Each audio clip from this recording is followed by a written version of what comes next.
ನಮಸ್ಕಾರ ಸ್ನೇಹಿತರೆ, ಸೀಕ್ರೆಟ್ ಸಬ್ ಕನ್ನಡ ಚಾನಲ್ಗೆ ಸ್ವಾಗತ ಸುಸ್ವಾಗತ. ಇಂದು ನಾವು ಒಂದು ಅಪರೂಪದ ಮತ್ತು ರೋಚಕ ದೇಶದ ಬಗ್ಗೆ ತಿಳಿದುಕೊಳ್ಳಲಿದ್ದೇವೆ. ಅದುವೇ ಮಂಗೋಲಿಯಾ.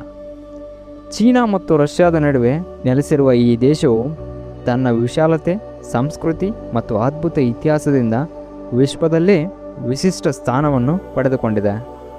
ಇಂದು ಈ ವಿಡಿಯೋದಲ್ಲಿ ನಾವು ಮಂಗೋಲಿಯಾದ 10 ಅದ್ಭುತ ಸಂಗತಿಗಳನ್ನು ತಿಳಿದುಕೊಳ್ಳೋಣ. ಬನ್ನಿ. Fact number 1. ವಿಶ್ವದ ಅತಿ ಕಡಿಮೆ ಜನಸಾಂದ್ರತೆ ಹೊಂದಿರುವ ದೇಶ.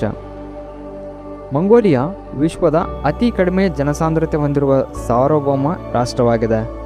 ಈ ದೇಶದ ವಿಸ್ತೀರ್ಣವು ಸುಮಾರು 15,64,116 ಚದರ ಕಿಲೋಮೀಟರ್ಗಳು ಇದ್ದರೆ ಜನಸಂಖ್ಯೆಯು ಕೇವಲ 3.3 ಮಿಲಿಯನ್ ಮಾತ್ರ ಇದೆ. ಅಂದರೆ ಪ್ರತಿ ಚದರ ಕಿಲೋಮೀಟರ್ಗೆ ಕೇವಲ 2 ಜನ ಮಾತ್ರ. ಈ ದೇಶದ ಸುಮಾರು 99.7% ಭಾಗವು ಜನವಸತಿ ಇಲ್ಲದ ಪ್ರದೇಶವಾಗಿದೆ. ಹೆಚ್ಚಿನ ಜನರು ರಾಜಧಾನಿ ಉಲಾನ್ಬಾತರ್ನಲ್ಲಿ ವಾಸ ಮಾಡುತ್ತಾರೆ. ಕಲ್ಪಿಸಿಕೊಳ್ಳಿ, ಇಡೀ ದೇಶದ ಅರ್ಧದಷ್ಟು ಜನರು ಕೇವಲ ಒಂದೇ ನಗರದಲ್ಲಿ ಇರುತ್ತಾರೆ. Fact number 2. ಕುದುರೆಗಳ ದೇಶ. ಮಂಗೋಲಿಯಾದಲ್ಲಿ ಜನರಿಗಿಂತ ಕುದುರೆಗಳೇ ಹೆಚ್ಚು. ಇಲ್ಲಿ ಸುಮಾರು 5 ಮಿಲಿಯನ್ ಕುದುರೆಗಳಿವೆ. ಇದು ದೇಶದ ಜನಸಂಖ್ಯೆಗಿಂತ ಹೆಚ್ಚಾಗಿಯೇ ಇದೆ. ಮಂಗೋಲಿಯನ್ನರಿಗೆ ಕುದುರೆ ಎಂದರೆ ಅದೊಂದು ಜೀವನದ ಅವಿಭಾಜ್ಯ ಅಂಗ. ಅವರ ಗಾದೆಯೇ ಕುದುರೆ ಇಲ್ಲದ ಮಂಗೋಲ್ ಎಂದರೆ ರೆಕ್ಕೆ ಇಲ್ಲದ ಪಕ್ಷಿ ಎಂದರ್ಥವಾಗುತ್ತದೆ. ಮಕ್ಕಳು ಚಿಕ್ಕಂದಿನಿಂದಲೇ ಕುದುರೆ ಸವಾರಿಯನ್ನು ಇಲ್ಲಿ ಕಲಿಯುತ್ತಾರೆ. ಕುದುರೆ ಹಾಲಿನಿಂದ ಅವರು ಐರಾಗ್ ಎಂಬ ಪಾನೀಯವನ್ನು ತಯಾರಿಸುತ್ತಾರೆ. ಇದು ಮಂಗೋಲಿಯಾದ ರಾಷ್ಟ್ರೀಯ ಪಾನೀಯ ಆಗಿದೆ. Fact number 3. ನೀಲಿ ಆಕಾಶದ ನಾಡು. ಮಂಗೋಲಿಯಾವನ್ನು ನೀಲಿ ಆಕಾಶದ ನಾಡು ಎಂದು ಕರೆಯುತ್ತಾರೆ. ವರ್ಷಕ್ಕೆ 250 ದಿನಗಳಿಗಿಂತ ಹೆಚ್ಚು ಕಾಲ ಇಲ್ಲಿ ಸ್ಪಷ್ಟವಾದ ನೀಲಿ ಆಕಾಶವಿರುತ್ತದೆ. ಆದರೆ ಇದರ ಹವಾಗುಣ ಅತ್ಯಂತ ಕಠಿಣವಾದುದು. ಚಳಿಗಾಲದಲ್ಲಿ ತಾಪಮಾನವು -35 ಡಿಗ್ರಿ ಸೆಲ್ಸಿಯಸ್ಗೆ ಇಳಿಯುತ್ತದೆ. ಉಲ್ಬನಾತಾರ್ ವಿಶ್ವದ ಅತಿ ಶೀತಲ ರಾಜಧಾನಿ ನಗರವಾಗಿದೆ. ಇಲ್ಲಿ ಚಳಿಗಾಲದಲ್ಲಿ ತಾಪಮಾನವು -30 ಡಿಗ್ರಿಗಿಂತ ಕಡಿಮೆ ಇರುತ್ತದೆ. Fact number 4. ಅಲೆಮಾರಿ ಜೀವನ ಶೈಲಿ. ಮಂಗೋಲಿಯಾದ ಸುಮಾರು 30% ಜನಸಂಖ್ಯೆ ಇಂದಿಗೂ ಅಲೆಮಾರಿ ಅಥವಾ ಅರೆ ಅಲೆಮಾರಿ ಜೀವನ ಶೈಲಿಯನ್ನು ಅನುಸರಿಸುತ್ತಾ ಬಂದಿದ್ದಾರೆ. ಅವರು ತಮ್ಮ ದನಕರುಗಳಿಗೆ ಹುಲ್ಲು ಹುಡುಕಿಕೊಂಡು ಋತುಮಾನಕ್ಕೆ ತಕ್ಕಂತೆ ಸ್ಥಳಾಂತರಗೊಳ್ಳುತ್ತಾ ಇರುತ್ತಾರೆ. ಇವರು ಗೇರ್ ಎಂಬ ದುಂಡನೆಯ ತಾತ್ಕಾಲಿಕ ಮನೆಗಳಲ್ಲಿ ವಾಸ ಮಾಡುತ್ತಾರೆ. ನಮಗೆ ಯರ್ಟ್ ಎಂದು ಪರಿಚಿತವಾಗಿರುವ ಈ ಮನೆಗಳು ಬಹಳ ಸುಲಭವಾಗಿ ತೆರೆಯಬಹುದಾದ ಮತ್ತು ಮಡಚಬಹುದಾದ ರಚನೆಯನ್ನು ಹೊಂದಿವೆ. Fact number 5. ನಾದಮ್ ಉತ್ಸವ. Mongolian Olympics. ಮಂಗೋಲಿಯಾದ ಅತಿದೊಡ್ಡ ಸಾಂಸ್ಕೃತಿಕ ಕಾರ್ಯಕ್ರಮವೆಂದರೆ ನಾದಮ್ ಉತ್ಸವ. ಇದನ್ನು ಮಂಗೋಲಿಯನ್ ಒಲಿಂಪಿಕ್ಸ್ ಎಂದು ಸಹ ಕರೆಯುತ್ತಾರೆ. ಪ್ರತಿ ವರ್ಷ ಜುಲೈ ತಿಂಗಳಿನಲ್ಲಿ ನಡೆಯುವ ಈ ಉತ್ಸವವು 3 ಪ್ರಮುಖ ಕ್ರೀಡೆಗಳಲ್ಲಿ ನಡೆಯುತ್ತವೆ: ಕುಸ್ತಿ, ಕುದುರೆ ಪಂದ್ಯ ಮತ್ತು ಬಿಲ್ಲುಗಾರಿಕೆ.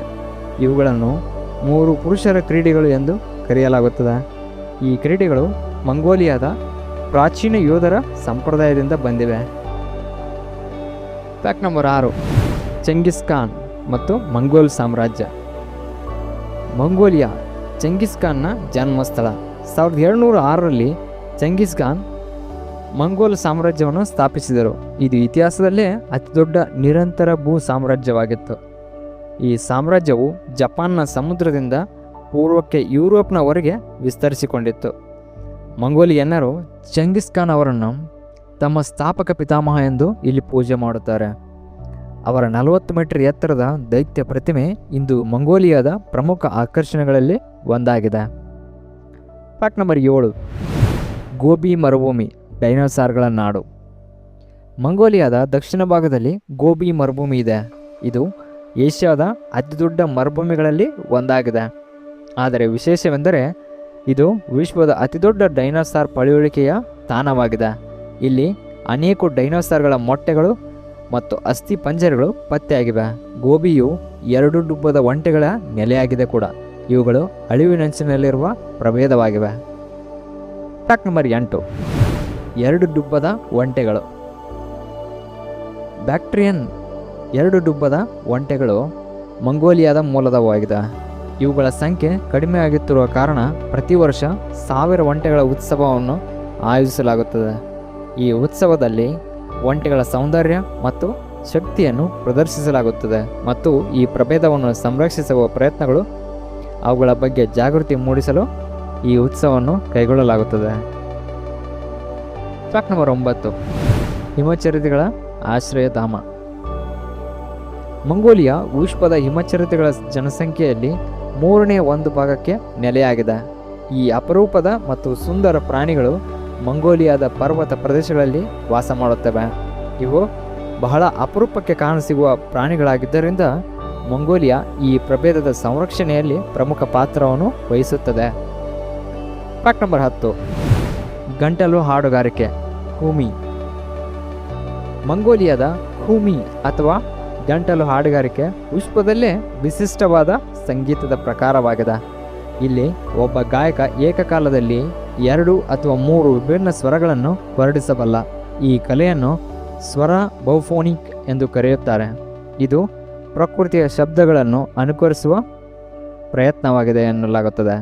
ಇದು ಯುನೆಸ್ಕೋದ ಅಮೂರ್ತ ಸಾಂಸ್ಕೃತಿಕ ಪರಂಪರೆಯ ಪಟ್ಟಿಯಲ್ಲಿ ಸೇರ್ಪಡೆಗೊಂಡಿದೆ.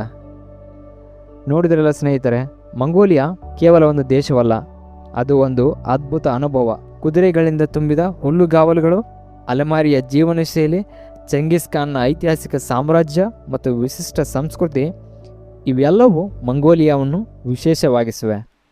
ಈ ವಿಡಿಯೋ ನಿಮಗೆ ಇಷ್ಟವಾದರೆ ಲೈಕ್ ಮಾಡಿ, ಶೇರ್ ಮಾಡಿ, ಸಬ್ಸ್ಕ್ರೈಬ್ ಮಾಡಿ. ಮತ್ತು ಮುಂದಿನ ವಿಡಿಯೋದಲ್ಲಿ ಹೊಸ ದೇಶದ 10 ಅದ್ಭುತ ಸಂಗತಿಗಳನ್ನು ನಾವು ತಿಳಿದುಕೊಳ್ಳೋಣ. ನಮಸ್ಕಾರ.